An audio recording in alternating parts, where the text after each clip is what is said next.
types of fractions. So, tatlo lang naman yung main types of fraction, proper, improper, and mixed fractions. So, dun muna tayo sa proper fractions. Pag sinabing proper fractions, yung numerator,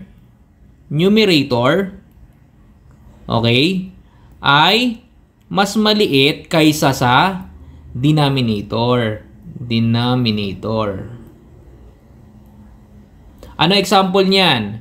Example, no, yung 4/7. Di ba? Yung numerator, mas maliit siya kaysa dun sa denominator. So, dun naman tayo sa improper fractions.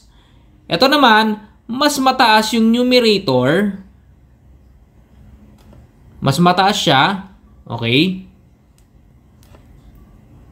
kaysa sa denominator. Example niyan ay, halimbawa, 9/8. Pansinin niyo, mas mataas yung yung numerator kaysa sa denominator. Ano pa? Yung mixed fraction. Itong mixed fraction naman, from the word itself, mix, halo. Ito ay halo ng whole number plus, okay, plus fraction. Ano example niyan? 2 and 1/3. Papansinin nyo, itong 2 whole number siya, hindi siya fraction. Tapos, sinamahan o tinabihan ng fraction. So, ang tawag sa kabuuan na to ay mixed fractions. So, try natin magsagot ng kaunti. Okay. Magbibigay ako. Try natin. 1/3. Itong number 1. Number 2. 5/4.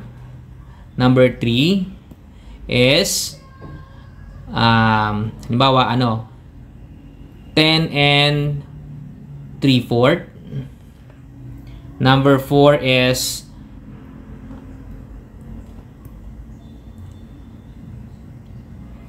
5/6. Sige, yan na lang muna. So, try nating alamin kung yan ba ay proper, improper, or mix. Sige, try nyo muna nga sagutan.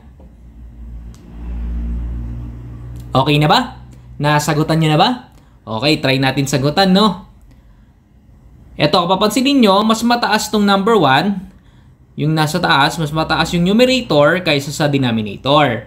So, that is, tama. Ito ay proper fraction. Okay, proper. Itong number 2 naman, papansinin nyo, mas mataas yung numerator kaysa denominator. So, this is, improper. O, ito naman, napapansinin nyo, meron siyang katabing whole number, tapos may kasamang, fraction. So, this is, mixed fraction. Take note lang ha, kahit pa mas mataas pa itong nandito kaysa dito, kasi ito, pansinin nyo yung example na to, mas maliit ito, di ba? Kahit na mas malaki pa to kaysa dito, mix pa rin ang tawag dyan kasi may kasama siyang whole number. So, ito naman, 5/6. Mas mataas yung denominator kaysa numerator. So, this is proper. O, di ba? Madali lang naman na ma-identify siya.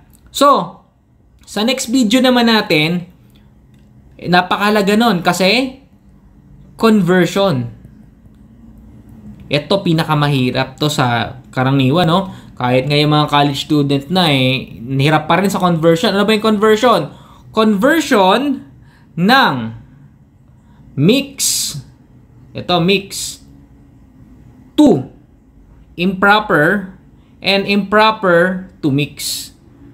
'Di ba? Karaniwan 'yan, medyo maraming nahihirapan diyan. Okay? So, importante na mapanood niyo yung next video para matutunan ninyo yung paano mag-convert.